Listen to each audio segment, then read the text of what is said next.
میرا ایک سوال ہے آپ سے، جی سر. سوچ سمجھ کے جواب دیجیے.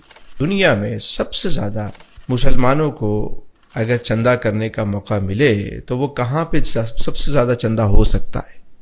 تو جس جگہ زیادہ مسلمان اکٹھے ہوتے ہوں گے. کس جگہ؟ وہ تو بیت اللہ شریف ہی ہے. حرمین شریفین میں اگر چندے کی اپیل کی جائے تو سب سے زیادہ چندہ ہو سکتا ہے. لاکھوں لوگ روزانہ وزٹ کرتے ہیں. کیا آپ نے سنا کہ وہاں چندہ مانگا جا رہا ہے؟ نہیں. آپ ماشاءاللہ ہو کر آئیں، کسی نماز میں اعلان ہوا ہو کہ بھائی چندہ دیں؟ نہیں. کیوں؟ چندہ باکس بھی ہمیں کہیں مسجد کے باہر بھی نہیں نظر آیا. وجہ کیا ہے اس کی؟ بلکہ مسجدوں کے باہر ہم نے دیکھا کہیں کھجوریں رکھی ہوئی ہیں، کہیں اس طرح پانی رکھے ہوئے ہیں. ٹھیک ہے، لے جاؤ کچھ لے جاؤ. آپ دبئی چلے جائیں، آپ کو نہیں کہیں ترغیب ملے گی. عمان چلے جائیں اور کئی GCC میں چلے جائیں، آپ کو یہ مانگنے والا کلچر نظر نہیں آئے گا. وجہ کیا ہے اس کی؟ کیا وجہ ہے سر؟ دیکھیے، حرم شریف کے سامنے نا جو کلاک ٹاور بنا ہوا ہے، جی جی، اس کلاک ٹاور کے اوپر ہی لکھا ہوا ہے، اس کے مین گیٹ پہ آپ دیکھیں گے لکھا ہوا ہے وقف فی الحرم. اس کلاک ٹاور میں کافی سارے 5 اسٹار 7 اسٹار ہوٹل ہیں اور بہت بڑا مال بھی ہے. اس میں مال بھی ہے. ان سب کی جو ارننگ آتی ہے حرم پہ خرچ ہو رہی. سرکاری سطح پہ تو سپورٹ جو بھی ہے، لیکن ایسی کئی چیزیں ہیں جس کی ارننگ جو ہے وہ حرم میں آتی ہے. مدینہ شریف میں آ جائیں. اب مدینہ شریف میں سب سے زیادہ چندہ ہو سکتا ہے جی. لیکن وہاں چندہ نہیں ہوتا. وہاں آپ دیکھیں گے حضرت عثمان بن عفان رضی اللہ تعالیٰ عنہ کے نام سے ایک ہوٹل آج بھی موجود ہے. اچھا. جس کا نام ہے فندق عثمان بن عفان. فندق عثمان بن عفان رضی اللہ تعالیٰ. یہ ہوٹل آج بھی موجود ہے. وہ جگہ ہے کہ ان کا جو کھجوروں کا باغ تھا، جی، انہوں نے مسجد نبوی شریف کے لیے وقف کیا ہوا تھا. تو صدیاں گزر گئیں، آج وہاں پر ہوٹل تعمیر ہے اور اس ہوٹل کے جو پیسے ہیں، جو ارننگ آتی ہے، وہ حرم پہ خرچ ہوتی ہے. اور اس طرح کی کئی عمارتیں وہاں پر ہیں، کئی انڈسٹریز ہیں کہ جس کے پیسے حرم میں آتے ہیں. آپ چلے جائیں ایران، ہمارا پڑوسی ملک ہے. جی جی. وہاں امام علی رضا رضی اللہ تعالیٰ عنہ کا روضہ ہے. اعتراف میں جتنے ہوٹل ہیں،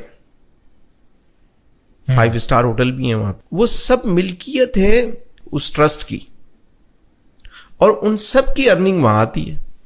اچھا. یعنی اتنا فنڈ جمع ہوتا ہے، جیسے ہی فنڈ جمع ہو گیا انہوں نے کوئی اور پراپرٹی خرید لی، کوئی اور چیز خرید لی اور اس کو وقف کر دیا روزے کے لیے. اس سے کیا ہوا؟ آپ کے ایسٹ بڑھتے چلے گئے، انکم بڑھتی چلی گئی. پیسہ جمع ہو گیا، پھر کوئی چیز خرید لی، اس کو وقف کر دیا آپ نے. جی.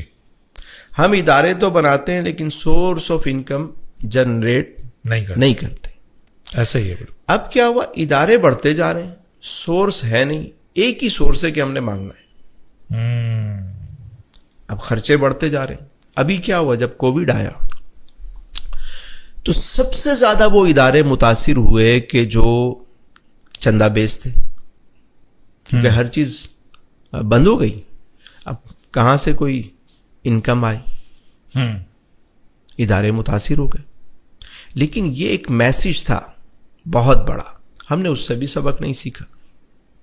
ٹھیک ہو گیا بھئی آپ اتنے ادارے بنا رہے ہیں تو ساتھ میں کچھ سورس آف انکم تو ساتھ میں جوڑیں. کوئی شادی ہال کھول لیں، کوئی ہوٹل کھول دیں، کوئی انڈسٹری کے لیے جگہ لے کے اس کو رینٹل پہ کر دیں. آپ کو مطلب انکم آتی رہے. آپ کے خرچے بڑھتے جائیں گے تو رینٹ بھی بڑھتا چلا جائے گا. ٹھیک ہے، ہم یہ نہیں کرتے. سر وہ کہتے ہیں کہ وہ مطلب چندہ مانگنا جو ہے نا وہ